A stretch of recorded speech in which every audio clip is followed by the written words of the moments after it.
Okay, Chris, do you want to turn on video and say hi to everyone? This is Chris Thurman, the director of the center that has brought us Buhle, and he's just going to give a quick introduction to what he does, although you know him already, and what she does, which is many things. Thanks so much, Colette. And thanks to all of you for joining us. This is a really exciting opportunity. I'd like to start with an apology. Buhle and I were supposed to have a coffee and a catch-up together. Now that we're sort of almost post-semi-COVID, we can do these things like getting together to have a coffee. And we didn't, because life got in the way and I was busy and she was busy. So Buhle, I'm so sorry. We're going to do it again soon. There will be our proper in-person catch-up. But there you see her, ladies and gentlemen. This is a real thrill for me, and it's a great privilege for all of us to have an opportunity to speak to Buhle and to hear from her. You may have seen her in Missing many years ago when most of you were teenagers or sometimes even pre-teens. You may have seen her in Swan Song, the one-woman show that she has created that has taken the festival circuit across South Africa and the world by storm. It's been a great treat for me and a wonderful privilege over recent years to bask in the reflected glory that Buhle accumulates through her work. Our connection is a Shakespearean one, the Tsikinya-Chaka Centre, which is a research unit that I have established at Wits that supports research and practice at the intersection of Shakespeare and transnationalism and multilingualism, has its roots in Solplaatjie and Solplaatjie's Shakespeare.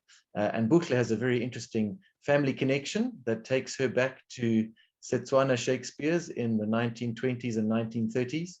And that connection has driven some of her own creative practice, has guided her through her experiences with the Royal Shakespeare Company in Stratford-upon-Avon 5 years ago or so, I think more than that now.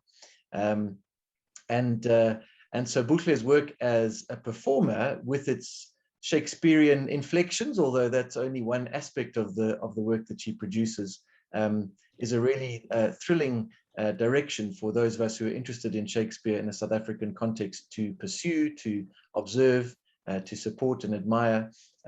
Most recently, of course, you'll know that she both co-directed and starred in a Zoom production of Hamlet, which some of you may have had the opportunity to see. So she knows the play inside out. She can talk to you about any of Shakespeare's plays pretty much, and a whole bunch besides, which means it's time for me to stop talking and to hand over to her. And I'm sure that Dr. Gordon will facilitate, it will mediate any conversation as necessary. But Buhle Ngaba, thank you so much. It's a treat to have you here, and over to you. Thank you, Chris. I'm also so sorry that we couldn't end up doing our coffee, but it will happen. Alrighty, hello everybody. It's so lovely to be here with all of you. I am going to start off, I have everyone on a gallery view, so I'm going to start off by calling names and asking that whoever can, switch on your video. And even if you can't, switch on your video so that I see that you actually can't. So let's start with Kayla, Aurora, Michelle, Tando, Sea-Dog, whatever your name may be. I'll keep calling these names until I see some videos come up. George, Khotso, Penyok Yahobona, Mashego over there, Victoria Hill. Fantastic. There's Michelle, there's George. Love to see it. Who else? Linda, please, hey, Nompumelelo. I'll call everyone repeatedly. Yes, Kayla, thank you. Thank you, thank you, thank you. More video. I need at least 10 to actually get to speaking and having a fun time. Thank you, Nompumelelo, you're a star. Amen. You see, this is when you actually start to feel like you're talking to people. Great. Keletso's also here with me. Aurora, please, hey, Nokolo, come on. MM, over here. Nandi Pamsiza, I want to see you. Alrighty, so to start us off, maybe what we can do is, if anyone would like to, or if you guys have any questions, please will you just type them on the side so that I can answer any specifics that we might have about Hamlet in particular. And I think maybe what I will do is I'll talk to you guys for about 5 minutes about my own interest in Shakespeare, why and how. So maybe I should start off by asking for anyone who doesn't want to come online, that's okay on the video. Well, it's not, I'm still gonna hound you, but maybe we can just use emojis for now.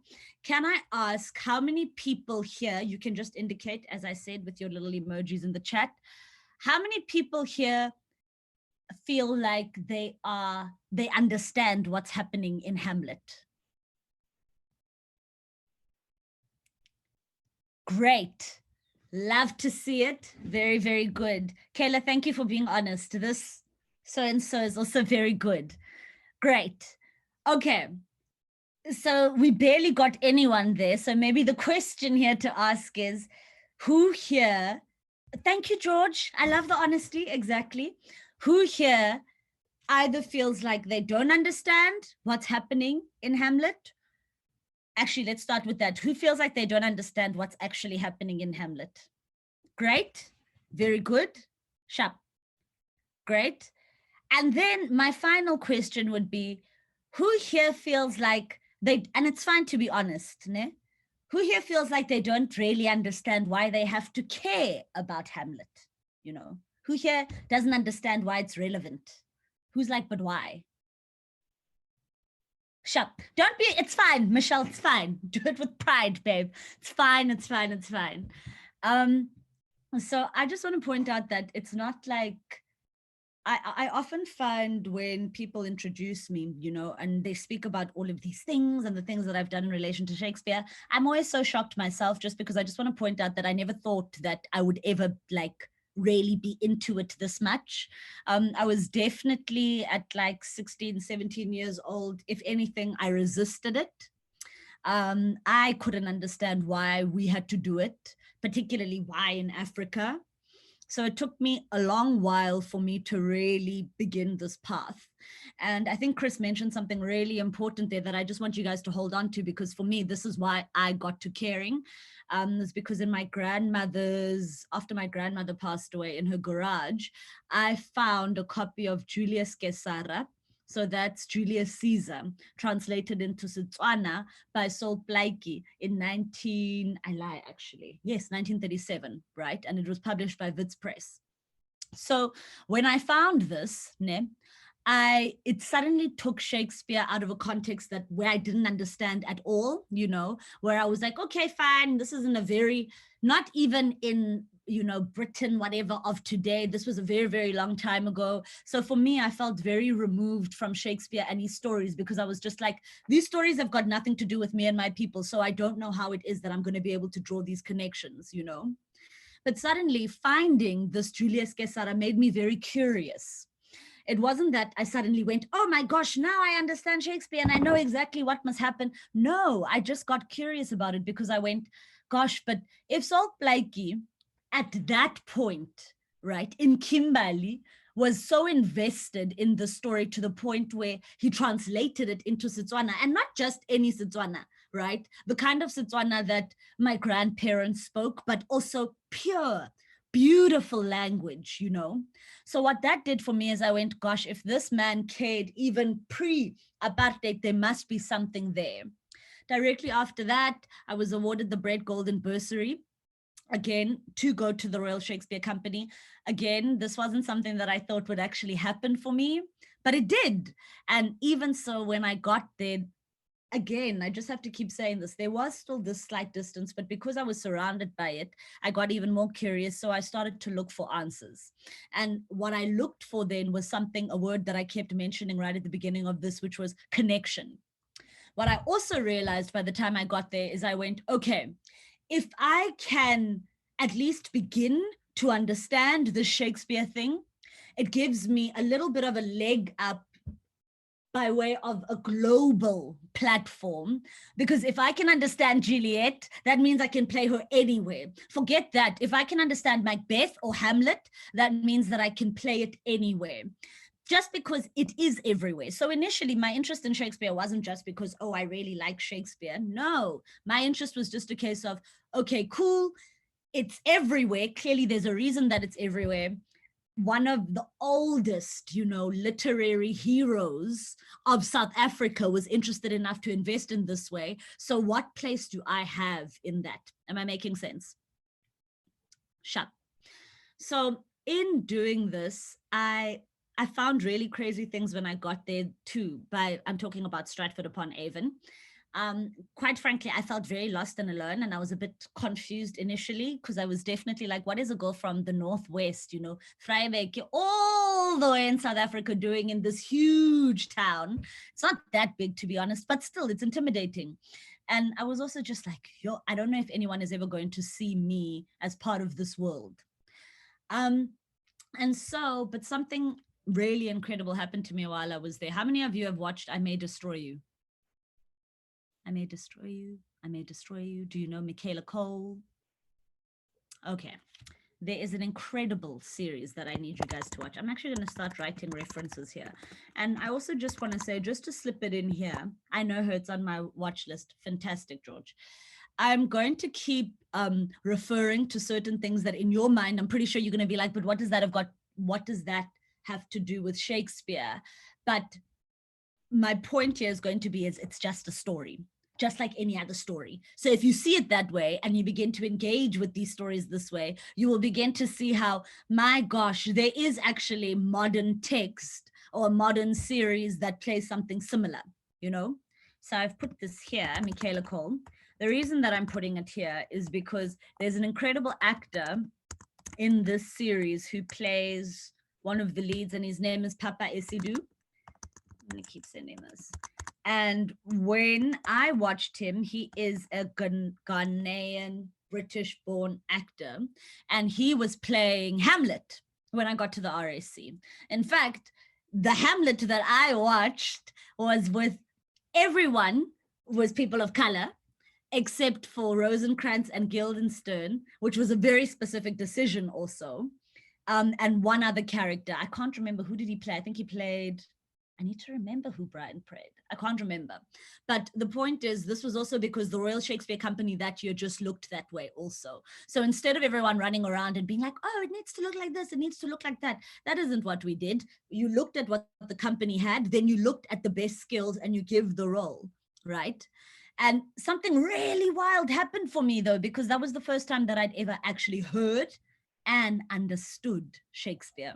Before, I'd always felt like what Shakespeare is a type of language, that I definitely can't understand. That to me is what Shakespeare meant. Shakespeare meant thee, thou, this, that, and white people running around with daggers, and then they kill one another occasionally, and then crazy things happen, and then everyone claps and get excited.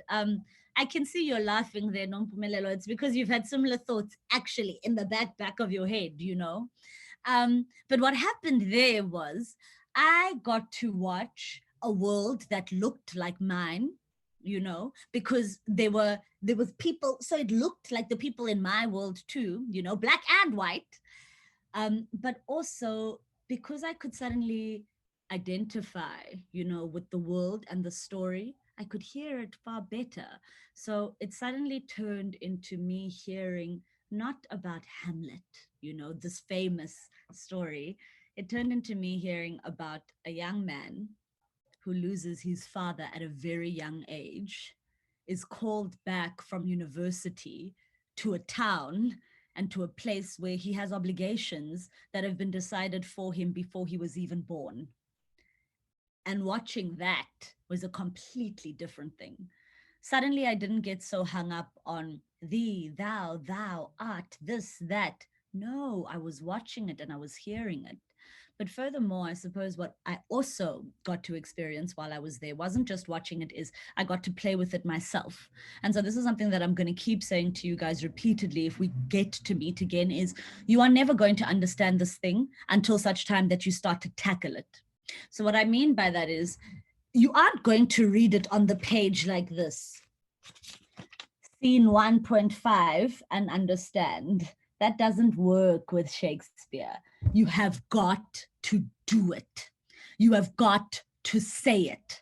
The iambic, the iambic pentameter and the heartbeat, it's there for a reason, but it's also because that's how we generally speak also. I only started to really understand this and see this properly when I had the great privilege of being taught by Cicely Berry while I was there. And I was so shocked. And she's, for anyone who doesn't know, she's like the Shakespeare person in the world. She's passed away now, but she was a fantastic old lady, so fantastic, like hilarious and wild, you know. But she's the one that taught me that you have to either say it or not say it. The meaning is in the words. So the reason that you're not getting it is because you're not making meaning. You've got to try and say it out loud yourself, and then you'll see. And that's where the true magic of what then people like Saul Blakey do is, because he's not neglecting the meaning of the word, but finding the meaning and the image in another language. And that's something that we can do, whether it be classic text or it be modern text. That's why you can also walk into a modern play or whatever and not understand actually what the fuck the people said, because the story doesn't make sense to you either, you know? And so I think when you start to approach it that way, it might get a little bit easier. So for example, a really quick way to do it, I would say, is you go to your lecturer and you go, okay, Shep, which version of Hamlet are we reading or are we studying? I say this because we've got, you know, long folios, we've got short folios, we've got summarized versions, etc., etc. So we figure out which one it is that you guys are working on. And then I would do a production reading of it, honestly, where I would say in the first act or for the first 4 scenes, we want Neo, Penyo, Kayla, and Isetu are going to read such and such a role. And then in the next scene, we'll get so-and-so and so-and-so and so-and-so to read this, because once you guys are all forced to do it, you will get into the marrow of what it actually means. And also you'll start to see that you can't play these things. Sorry, I'm laughing about it as I think about it. You can't play these things as anything other than a primary primary emotion. What I mean by that is, understand that with Shakespeare plays, very often you need to ask yourself, but what is special about today? And that is what a performance actually is. Don't forget that when we as an audience come into a theater or when we turn on a film or something, what we're actually watching is the lives of people, you know? You're not just watching a moment. You need to be able to go in and feel like, okay, so Hamlet has existed before we caught him today. So what you're playing is what happened today. It's not an everyday scenario. So when, you know, the guards come in and they're like, what did you see? What did you see? You've got to play it like, shit, we could have seen a ghost, you know? And if you don't play it that way, what you're doing for the person that has to read Hamlet or Horatio or whoever afterwards is you're starting here. If you come with, oh, maybe we saw a ghost, then it is going to become a very boring play. You know what I mean? Because then you do have a very pedestrian, yeah, okay, yeah, maybe I saw, yeah, I could have seen the ghost of my father, but I can't be sure. You know what I mean? Maybe it happened. I don't know. You can't play it that way. It doesn't tell the story. You need to think about it as a living, breathing thing, which is why this is when, as I said, it becomes difficult when it's about Zoom, because you guys aren't in your bodies.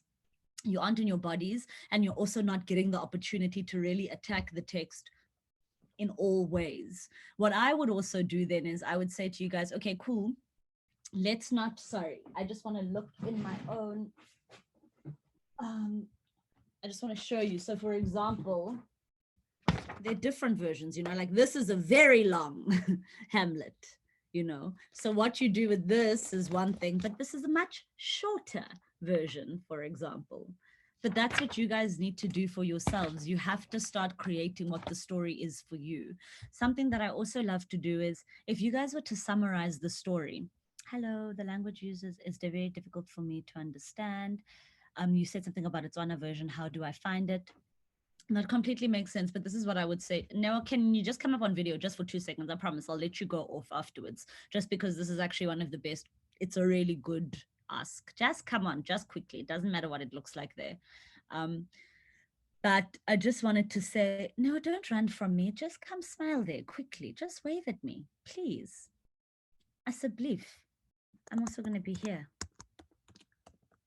No, no, no, no, no. Who can be more stubborn, guys? Do you guys think? No, no. Shap. Okay, no, Noah did try. Okay, you're trying to turn on the video, ne? And it's not working. Okay, Shap. Now I'll leave you. I do see, although I must say, this is also a trick that we could have gotten now where we get, a picture of the broken camera and then you just slide it in there when your lecturer or your teacher or your director is anxious about you. So we'll see about this, but it's fine. If so, this is a good way to do it. I just want to say, this is such an important point for me, right? The language thing. Yes, sadly, Hamlet is not a play that's been widely translated. It isn't, but if you watch the one that Chris was talking about earlier, that I'll make sure that you guys get the link to it, you do find a production that has Xhosa in it. As Ophelia, I also speak some Setswana. We've got Mr. David Denson, who also speaks in Xhosa as Claudius. But I just want to say that all of these things, right? Or Annalisa Pewa also, who plays Hamlet, who also speaks in Xhosa often. It's really, really great. But I just want to go back to my previous point here, just to say, I don't get to the language first, because it's not about the language. It's about the story. And I know that's a very difficult thing to actually believe, especially when you're not an English mother tongue speaker. Ne? You go, no, but you're lying. I have to at least understand basically what's happening in order for me to even begin to attempt it. But I'm going to insist again and just say that you cannot get to Setswana or Xhosa anyway until you have conquered the English. It's just the way it is. You've got to understand the form first before you can start to play with it. And I know that this sounds like an impossible task, and it is an impossible task for those of us who aren't, mother tongue English speakers, sure, but it can be done. And I say this because I've done it with students before. So for example, I have had, in my first year when I was teaching for a term at UCT, I was doing Macbeth. And I run my course the way that I do. I force us all to do the same thing because, as I said, one can't get there and the other one doesn't. There's no point. We don't only have Hamlet in a damn story. We have a lot of people, and it takes every single character to carry the story, to tell the entire story. And so I could see, though, that I had two students who were really, really great, Asanda and Mpumelelo, who the only thing that they were struggling with after about 3 weeks of working, and we had worked through rhythm, iambic pentameter, language, context, the only thing that they were struggling with was the English, but it wasn't even because they were struggling with the English, it was just because the tongue, the same way as I'm a Setswana speaker. So after a while, my tongue gets tired, or I need to figure it out and learn how. But it was only after a month where I dragged them through the entire process with everyone else, made sure they understood how to work it, that I said, okay, now we can start looking at it in isiXhosa. We can start looking at your scenes in Xhosa. And even so, I had to get someone who very specifically works in Xhosa. Not casual, we're going to speak like we're in the street here. No, because I'm interested in lifting African language too, because we've been doing this for a long time, if nothing else, that's what Solplaki showed me, that we have a legacy to look after here. But the point is, I started working with them only in the 4th week on it in isiXhosa, and what they found was it was flippin' more difficult, even harder, which excites me because, again, it shows the integrity of language that's always existed. And it's not a lie. We as Africans have cared about orthography, translating since the 1800s. So this is nothing new for us. But what then happened was it became a journey that we really had to start looking at together. So what I'm saying is, will it be harder? Of course it will. The process will be longer, but at some point we're going to be able to get to a stage where, as Chris said, we will have more widely translated works because they are there. We have a legacy of them. But what I would suggest is, for now, if you feel like you can't understand, I would pick a scene that's incredibly famous. Actually, no, from the production, I would pick 4 scenes that are very famous. Actually, that's going to be my task for you guys as a class. Pick 4 scenes. Can't be difficult. With Hamlet, we've got closet, to be or not to be, the nunnery, and pick one more, right? And as a group, work specifically on those scenes. But what you do is you go, okay, this is the scene that plays at this part. then just write all the shit that happens in between, because you're not going to play it out, you know, but just be like, okay, Hamlet, old King Hamlet is dead, Hamlet comes back from school, etc., etc. Maybe you just list what happens in between. Then you go, now we are at mousetrap scene. Fantastic. Exactly. Very good scene. Then you go, this is the scene that we are reading though as a group. Then really analyze that scene, work on that one. And if you know that it's the languaging that is difficult for you, volunteer yourself as that reader, because you will be shocked. Again, I keep saying this, you would be shocked at what it is that you would find. So even if I gave you each a task, for example, and I said, okay, I'm going to give you a copy of To Be or Not to Be, but I'm going to show you where all the stresses are, because that's all iambic pentameter actually is. It's just you knowing the difference between saying to be or not to be, that is the question, and saying to be or not to be, which makes a whole different thing. I'm just going to say that again to you guys. It's the difference between saying to be or not to be, that is the question, and to be or not to be. That is the question. Can you see how you could hear what I was saying? The meaning is in the words, and you can't cheat that. It's a fact. You just do. But what's incredible though is that then you can find that one line, that one here. There's actually have a great, I want to look for a reference for you guys quickly. Or Not to Be, Hamlet, Prince, RSC. So this is an incredible clip. I'll let you guys watch it when you want to, of some of the different actors who have played Hamlet, including the actor that I was talking about now. That shows like it's Papa Esidu, Judi Dench, David Tennant, etc., etc. A whole lot of very famous actors who have played this one particular role. But we watch them just interacting around this one line. And you start to see that every single one of us, because of who we are, our context, what we think the show is about, etc., etc., how we say that line is going to be completely different, which is why people say things like, oh my gosh, I really loved Judi Dench's Lady Macbeth, or I loved so-and-so's whatever, because you understood that one. And that's what I'm saying, is that you guys have the potential though to be that thing for everyone, you know, but first you got to do the work. And it's only once you've done the work that you can start to break it even further. But that's the joy in it, you know, because then people don't go, oh, this was a very good Hamlet for whatever, an African production or whatever. No, babes, it was a great production, period. That's the best part. And when you can play on that level, it's the most gratifying thing. And that's why I think the production that we worked on for Zoom, for this form, was so challenging and so bizarre, but it worked. It just meant that we had to start to think differently and really understand the story. And I'd had the experience of working with some of my AFTER students on an online Midsummer Night Stream right at the beginning of lockdown. So suddenly we had to start to think about things like, is Helena actually coming in from here? And is she desperate? And is she talking about, oh no, Lysander, what? You see? But you can play. It's possible. But you just have got to understand the story. And so it was the same, you know, with this particular production of Hamlet. We had to start to think, okay, cool. So Annalisa, my Hamlet was all the way in Joburg. Ophelia's then in Cape Town. How do we do the nunnery scene, knowing how important it is?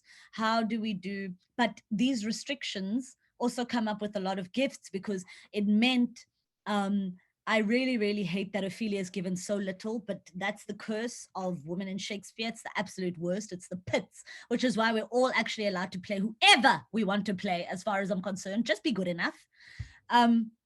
The great restriction of that also meant there was a gift, though, because it meant that Ophelia could exist, though, in scenes, you know. We could suddenly watch her, whereas instead of her being the person that everyone was talking about the entire time without her being present, we could suddenly have scenes of Juliet in the bathroom, you know, schnaffing coke with her sister, which is not good, but here we are, you know. We could do these things and suddenly give her real life. And so I would say, don't forget that it's not just all in the lines, it's in the story. You get to decide, you know. So if you think you want to see Ophelia the entire time, you can do it, you know, because the point is every single time Shakespearean characters are off stage, they do experience a shitload. So you get to decide how much of that you're showing or not showing, but that's also your subtext. And you guys get to decide that before as a group. So that's how incredible interpretations of these stories come out, you know, it's because the director or the maker or the creators of it, you know, saw something different angle in it, which is why things like Baz Luhrmann's Romeo and Juliet become iconic, you know. But it's also why I would argue that Smoo and what was her name, Tandeka's character were also the Romeo and Juliet of Ismaya. Is it not the same thing, essentially? It 100% is. And so once you know that, you can move forward with that confidence.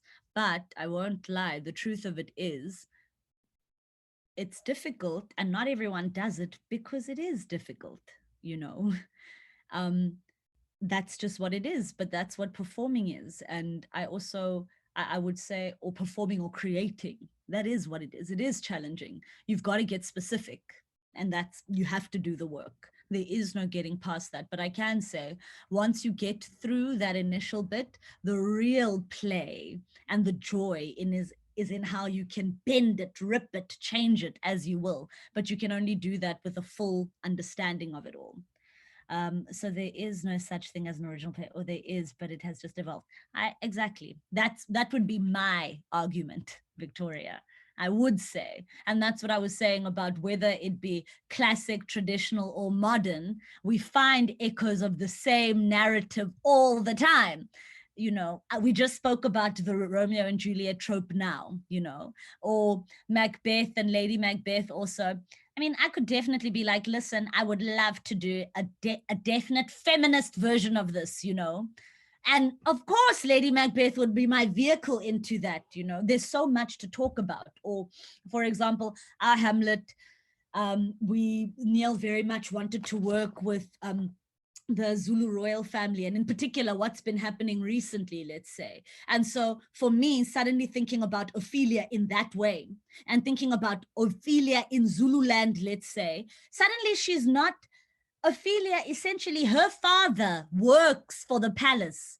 So Ophelia isn't one of these high up people there. So she's just being used, you know, as girls are, you know, where we're just told you must go there. So I started to imagine in my head, okay, so what would happen if I were at home, let's say, and I were Ophelia?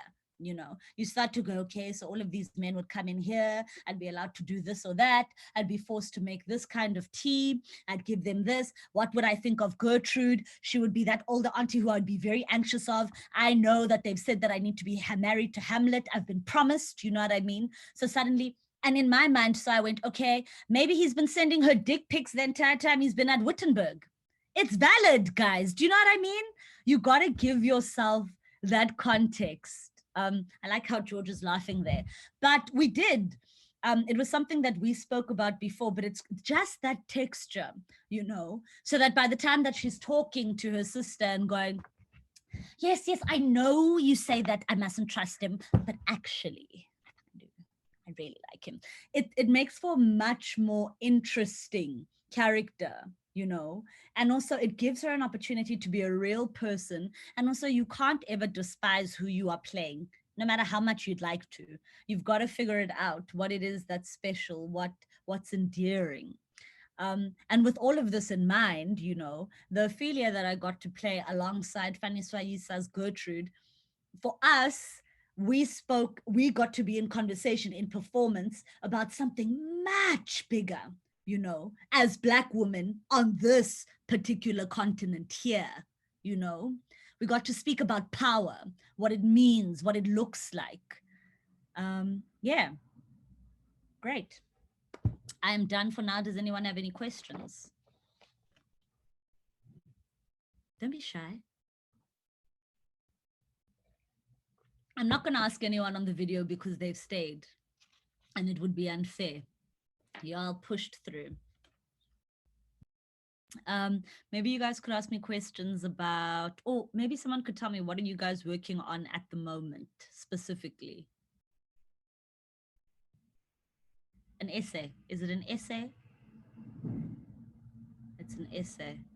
Sharp. Well, I'm obviously not going to be able to. Yeah, it's an essay. Thank you. No, fantastic. So have you guys been looking at Hamlet the whole term? Or for how long? A little while. So we looked at it for about 2 weeks, and then our essay is on looking at different versions of plays and kind of saying which one we think is the most effective in portraying a certain thing of surveillance, the theme of surveillance. And then I think one of them was the Act 3, Scene 1, the mousetrap scene, which I actually chose that one. But it was quite hard, I found, because I don't know how to look at it and say this is more effective or this isn't, because there's not an original to compare it to, which is why I was asking if there is an original play or if there isn't, kind of thing. Ah, I see. You know, I'm going to answer that question with a question. Don't you guys think it's so much more interesting, though, to not look like, I know that this is difficult, but to not be so specific about looking for an answer, you know? And what I mean by that is like, oh, it sounds so contradictory. Sorry. It's because at university, they're like, do this. And I'm going, don't do that. Or you're being taught to think that way only so that you can do the opposite later, actually, in being creative. I think my first suggestion would be, with a question like that, right, where they go, is it effective or not effective, and why? Just make it about yourself, you know? Do you think, ask yourselves, like, sorry, I'm just looking at what Colette is saying here. Ask yourselves if you think it's impactful or not impactful. Don't make it too complicated. Firstly, find out what the scene is actually about, because I find that the reason that you don't know whether to say it's impactful or not impactful is because you're not actually sure what the point of the scene is, which means you probably don't know what the point of the scene is because you probably don't understand its function in the greater narrative. Am I making sense? So sometimes, like, yeah, I hope I'm making sense a little bit. Just make it specific to you. I hope I'm not giving everyone the wrong answer here, Colette, but Hamlet and Ophelia in the production that Buhle was talking about. Make it specific for you. Ask yourself first, what is this scene about? And not just what SparkNotes tells you what it's about. And this is what I mean about playing something. So for example, if you want to say, sorry, I'm not going to do Mousetrap because you guys are going to do that and you're going to think about it. But if you were to say the cupboard scene, or what is it? Ghost, yes, with Gertrude and Hamlet, let's say. You could be like, okay, what is that scene about? As soon as you start to think about it more specifically, like when you're like, what would I do? Right? You can't help but think about the whole storyline, because you go, Hamlet has come into his mother's room. He's demanding answers now. So now ask yourself, why? What would I do if my father died while I was there at university? There's a ghost that's chatting to me and telling me how I need to now kill this man because he's done the most to my father. My mother has gone off and chosen to marry this person and is choosing to completely ignore me. Polonius is driving me absolutely crazy. What would I do? So then you have to ask yourself, okay, is in watching a scene, oh man, the problem is I don't know which productions you guys have watched or not watched, and I don't want to draw on too many examples, but I'm just trying to think about how I would do it. So it's sorry, almost, Buhle, yes. can I help? Because actually they have the Papa Sedu production that you were talking about. One of the scenes is Hamlet and Ophelia. And the reason that surveillance is there, and this comes back to the point that Buhle is making, which is really important, it's not to force you to write an essay about surveillance. It's to go, look, people are acting weird in these scenes. And that's the context, right? It's this, what would I do if I never knew when I was speaking to someone whether I could trust them, whether we were alone, whether it was a trap, right? Then you can start to understand what's going on. So it's not about like forcing yourself to write an essay about surveillance. It's actually about going, oh yeah, surveillance makes a difference. The context makes a difference. What's going on with these people makes a difference. And it's in the lines, but not in this kind of school learning the lines kind of way. I don't know if that's helpful, but yeah, they have that. And they actually have a clip from the RSC doing some scene work, talking about different ways that they could perform that scene, giving Hamlet more power or giving Ophelia less power, playing different things with the text. So I think that's a useful example. And that's the one that Buhle was talking about. I disappeared now. Thank you. That's very helpful. But I just want to say it is hard. Like, so if you guys are finding it challenging, it is challenging, you know, especially because you're so used to, especially at this stage, because you've read it one way, you know, and you've encountered it one way, and also because Spark Notes, and which if you are a good student, you have definitely been on Google to try and look at all of the things. It's fine. I encourage that. It's better, you know, don't not go and look for what is out there. But I just want to say it is tough, but the reimagining is where it actually gets exciting. So I would say I love thinking about, here, let me give, I don't know, Colette, I might be taking them completely the wrong direction, but I'm just thinking about how examples of times that I've placed characters in different contexts. I don't know if this is going to help or not help, or it would just be interesting information.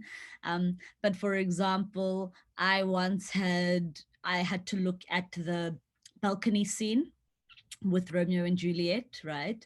With a lot of students because they were performing that for their exam. But as I said, I like to get specific. It's about how you would play that thing in the context for you.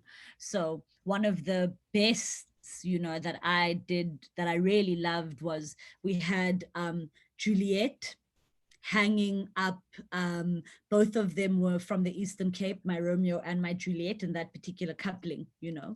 So what we did was we did Romeo and Juliet, and we did the balcony scene, but instead of a balcony, we had a washing line, you know, where she's hanging up the washing here and she doesn't see him at all, you know, and he's down there. And it was the most beautiful thing I've ever seen, you know, to imagine suddenly this Romeo coming out from the hills and he's staring here, you know, what a light, yonder breaks, whatever. It was so beautiful.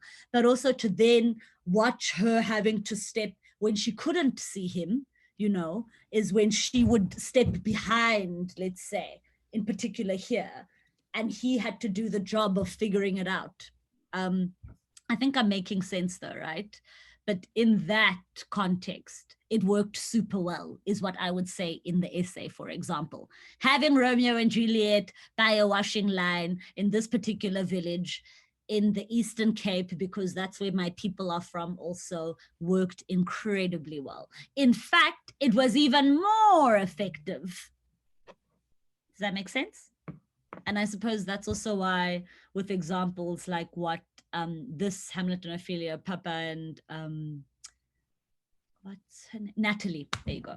Papa and Natalie were great also, but I'm also thinking about how that particular scene with that RSC production, the idea was that they were setting it in like a Ghana kind of African context, which is also interesting to think about. And also because I know that with Natalie in particular, she played around very much with Ophelia's mental health, very, very much. She rooted it very much in investigating at which point that starts to break, which is also super interesting. Yeah. Swilkos, that's funny. Exactly. Exactly. Sorry guys, for those who don't know, it's George saying what light through yonder window breaks while hanging up a Swilkos. Exactly. And funnily enough, that Juliet, she was carrying a bucket with her of a lot of things. And what it helped me do with her also was ground her in the familiarity and what was real, so that when Juliet would speak by herself, right, what I could then do was, what was her name? She was, Kosi was her name. What I could do with Kosi then is when it was her turn to speak, you know, she'd hung up everything, then she could sit down on her basket, and then she just started to tie her hair, you know, and fold the clothes. And it's really crazy how even just doing that, because as I said, I wouldn't let her do it in Xhosa for a long time. I was like, no, we can't. I have to make you find the meaning in those words. Then we're going to create, because it's not a version of, we're telling the same story. Okay, great. Vumani, do you have a question? Oh, hi, Buhle. Hi, How are you? I'm very well. How are you? I'm coping. So Good.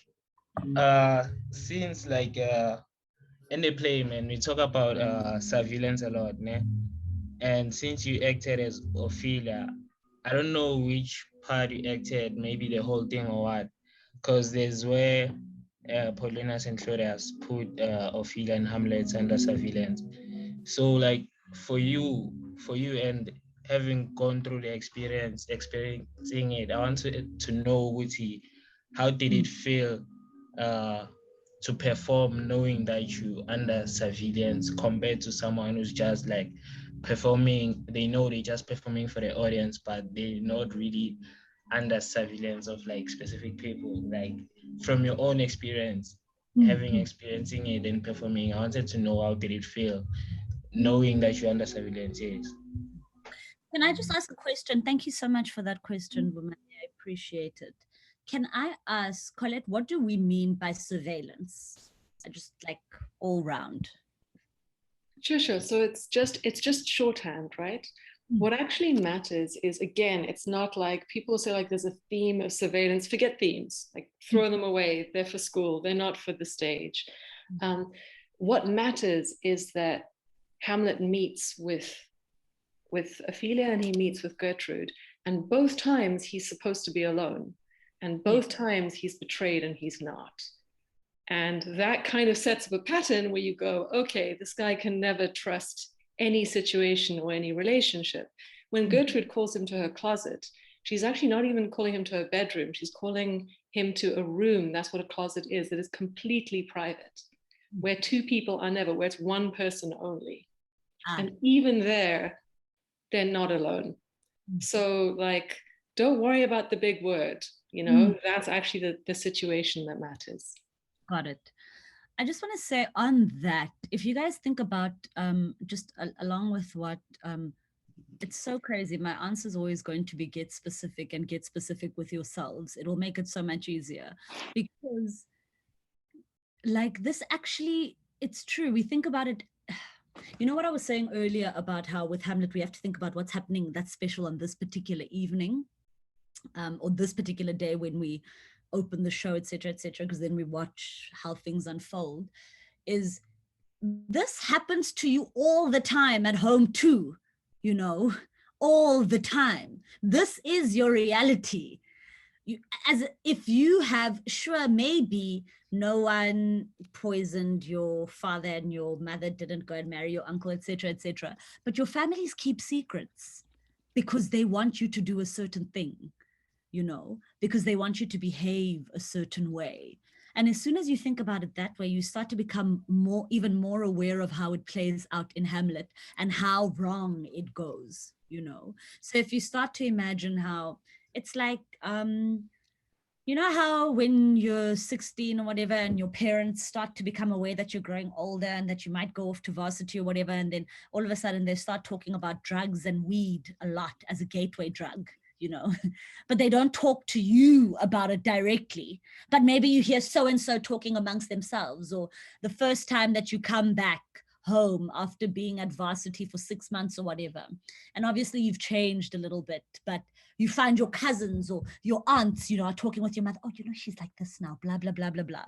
And you react however you react. And if at that point you feel like as an art student, they don't understand you at all, you know, you also become pretty upset, you know, you get over it. You also start to react. Of course, you go off to, whether it be your Ophelia, whether it be your Rosencrantz or Guildenstern, of course, you go to them and you go, you know, these people are watching me and I don't like what they're doing.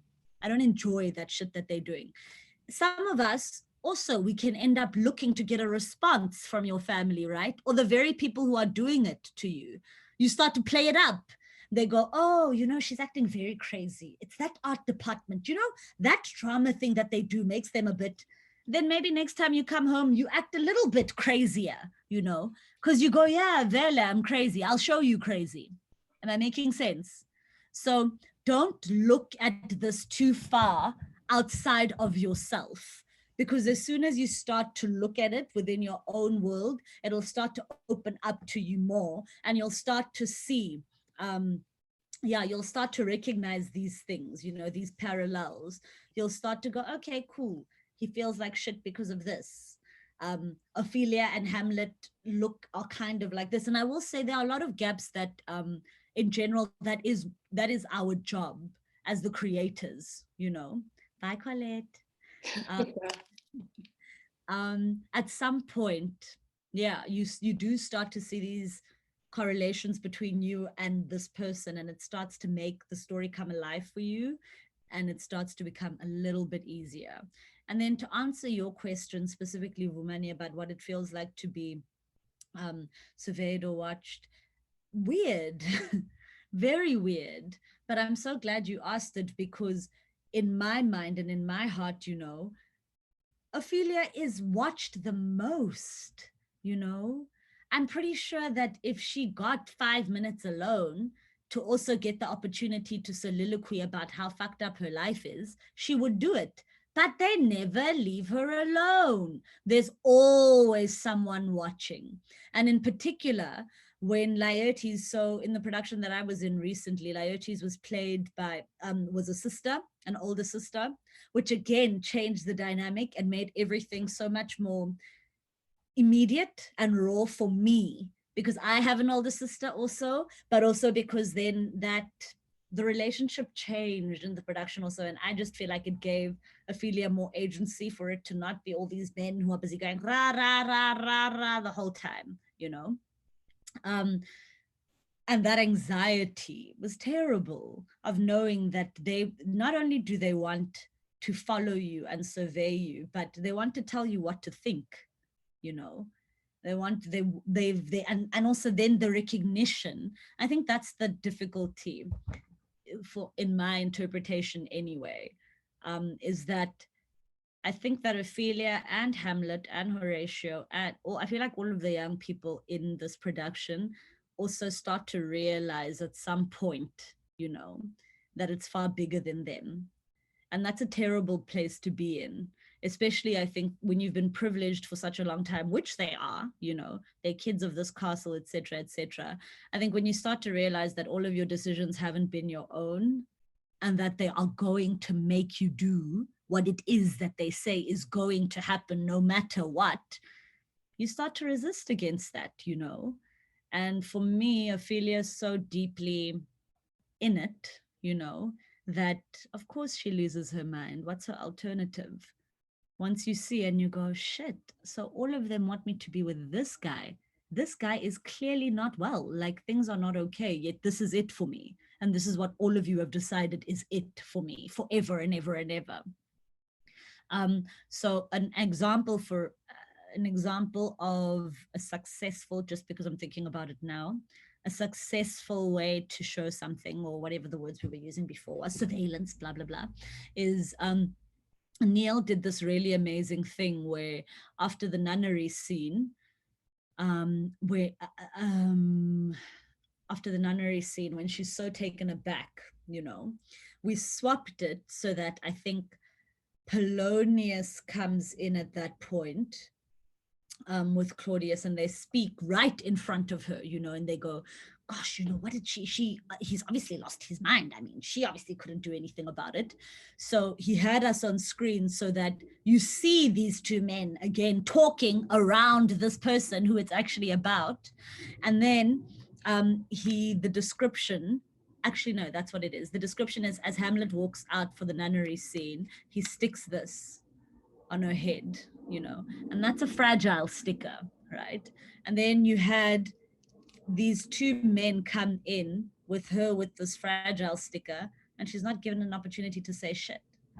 Instead, she just stands there like a spare toy, you know, because that's what they regard her as. So for me, that's a successful telling. And so that by the time she gets to Shabnam Pumelelo, absolutely, all good, George. So that by the time she gets to the end of that scene, you know, and she goes, what a rose, blah, blah, blah, fair state, she takes this off slowly and she sees for herself what they think of her, you know? I'm not just a fucking fragile little weed that can be torn and put to here, even though that's how you guys treated me. And then she loses her father by the person that they're trying to push her to marry. So she fucking loses her mind. Makes sense. Alrighty. We have got about 3 minutes because everyone else has to go. But I think I've said a lot. And I will see if I will have another session with you guys. But I really hope that, my absolute pleasure, Michelle. I really hope that this was helpful for you guys, even in just being brave enough to just go for it, you know? I can't leave it to you to have to officially say goodbye to yourself.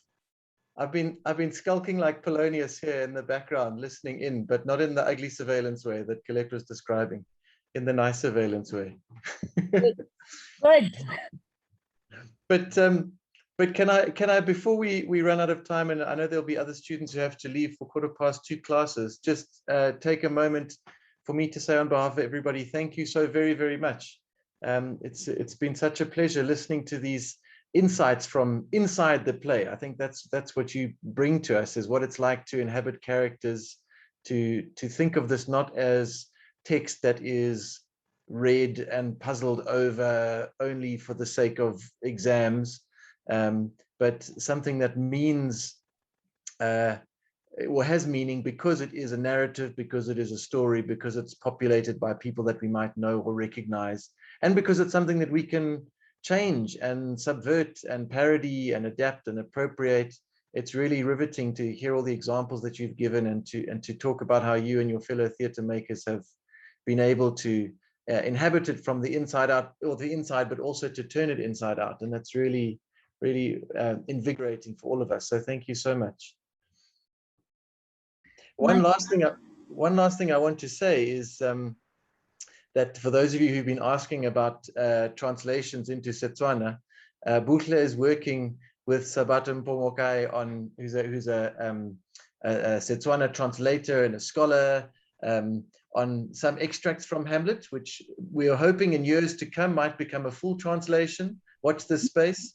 You can watch this space also for A Merchant of Venice in isiXhosa by Fundile Majola, who has worked with Buhle before on her Shakespeare Grounded program and those translations into isiXhosa she was talking about earlier. Watch this space for an isiZulu Romeo and Juliet, Ulomeo Nodula, that is translated by Sabata Ngobo. So we're doing the things. These texts are coming out in South African languages in contemporary translations, and hang in there and they'll be there. But you can also contribute to that process by watching the Hamlet, by watching other films that exist in extracted, smaller, fragmented versions of Shakespearean translation into South African languages, and by thinking about how this play either manifests in or has echoes in South African context and experience, or maybe in some ways is very different to it, and we can kind of mark that difference and maybe reject it or maybe challenge those differences. So Buhle, thank you again so much for the insights and the perspectives that you've enabled. Such a pleasure to hear from you. My absolute pleasure. And I just want to finish off by just saying, guys, if nothing else, if you just dare to make yourselves the lead, I promise you'll find answers. Be audacious enough to make yourself the lead. Like, do it, whatever that means for you. Place yourself at the very center of that story and do it unashamedly. And everything else, the world will just have to work around you. Talking about the world, Buhle, you've kindly offered to make yourself available again. Buhle is, of course, what we're calling the resident artist of the Tsikinya-Chaka Centre for this year. But by resident, we really mean that she occupies and inhabits the globe, either virtually, digitally, or sometimes physically in person. So that residency is kind of international in nature. But if anybody does have questions they'd like us to pass on to Buhle, I'm sure she'd be happy to answer them, or you can follow her and catch her on Instagram, Twitter, Facebook, I think all of the above. Yes. And I will yeah. send all of these references to you guys that I've been talking about now. And please go and watch my one-woman show, Swan Song, which I started writing at the Royal Shakespeare Company. I've put it online for free on Vimeo now. And there's an audio version as well. There's an audio play version of Swan Song. There's Girl Without a Sound, for those of you who don't know about Buhle's book that she has authored, that's been also translated into multiple South African languages. Yeah, so do some Googling and you can contact Buhle in many different ways and engage with her work on those platforms. Thank you so much, everybody. And I'm sure I'll be seeing you guys again soon. There is no wrong way. That's all. That's a great point to end off on. Thank you, everybody. Bye, everybody. Bye.